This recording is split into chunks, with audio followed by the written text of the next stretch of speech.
அந்த அளவுக்கு இருக்குது. புக் மை ஷோவில் பார்த்தீங்கன்னா எல்லா தேட்டரும் ஆல்மோஸ்ட் ஃபுல்லு. அதாவது நம்ம இப்படிலாம் ஒரு தேட்டர் இது சென்னையில் இருக்குமான்னு தெரியாது. அந்த தேட்டர்லாம் கூட படம் போட்டிருக்காங்க. அந்த தேட்டர்லேயும் படம் ஃபுல்லு. ஒரு நாள் முழுவதுமே வந்து பார்த்தீங்கன்னா எல்லா தேட்டர்லையும், சென்னை இருக்க எல்லா தேட்டர்லையுமே படம் வந்து ஃபுல்லாக இருக்குது.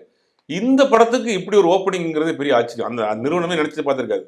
ஏன்னா படத்துக்கு மேலே பயங்கர நெகட்டிவ், முதல்ல அந்த சாங் சரியில்லை, ரிலீஸ் டேட் தள்ளி போச்சு, படம் வந்து ஆல்மோஸ்ட் இந்த கதை எல்லாருக்கும் ஓரளவுக்கு தெரிஞ்சு போச்சு, ஒரு பிரேக் டவுனுங்கிற கதை. அந்த படத்து பிரேக் டவுன் நிறைய பேர் பார்த்துருப்பாங்க, அந்த கதையை நிறைய பேர் நம்மளும் கூட சொல்லியிருந்தோம்.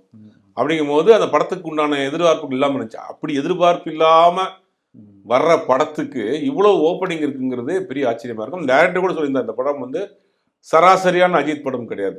ஓப்பனிங் சாங்கோ, பில்டப் சீனோ, பஞ்ச் டயலாகோ அதெல்லாம் கிடையாது. இது வந்து ஒரு நார்மலான ஒரு ஆக்ஷன் இன்வெஸ்டிகேஷன் படம். இதை நீங்கள் அந்த மைண்ட் செட்டோட வாங்க. நீங்கள் எப்பயும் போல் அஜித் படத்தை பார்க்குற அந்த ஃபீலோட வந்தீங்கன்னா அந்த எதுவுமே இருக்காது படத்தில். ஆனால் படம் உங்களுக்கு பிடிக்கும் அப்படிங்கிற மாதிரி டேரக்டர் எல்லா இடத்துலையும் இன்டர்வியூஸ் எல்லாம் கொடுத்துட்ருக்காரு. செல்வராகவன் இருந்தவர். அதனால அந்த மேக்கிங் ஸ்டைல் கொஞ்சம் ஒரு ஸ்டைலிஷாக இருக்கும், பார்க்குறது கொஞ்சம் ஸ்டைலாக இருக்கும். அதனால் அவருக்குன்னு ஒரு இமேஜ் இருக்குது. மயில் திருமேனி நல்லா பண்ணியிருப்பாருங்கிற ஒரு இமேஜ் இருக்குது. எல்லாத்துலேயும் காட்டில் அஜித் ரொம்ப நாளைக்கு பிறகு ஸ்க்ரீனில் வர்றாரு. கிட்டத்தட்ட 2 வருஷத்துக்கு பிறகு வர்றாரு. அப்படிங்க அஜித் ரசிகர்களுக்கு ஒரு பெரிய கொண்டாடிட்டு இருக்கிறாங்க இந்த படத்தை.